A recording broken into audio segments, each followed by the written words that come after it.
I have the Google Pixel tablet, and in today's tech tip, I'll be showing you how to connect your AirPods to the Pixel tablet. Now we're going to do this using a Bluetooth connection. So the first thing you want to do is go to Settings on your tablet and then go to Connected Devices. That takes you to the Bluetooth page. From here, make sure Bluetooth is turned on or Bluetooth is enabled. Alternatively, you can swipe down to the quick settings, and here you can turn Bluetooth on or off.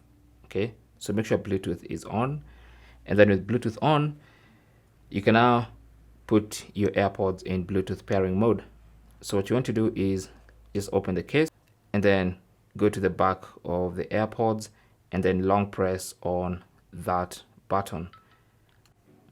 So until you see the light on the case blinking rapidly, and that means the AirPods are in Bluetooth pairing mode.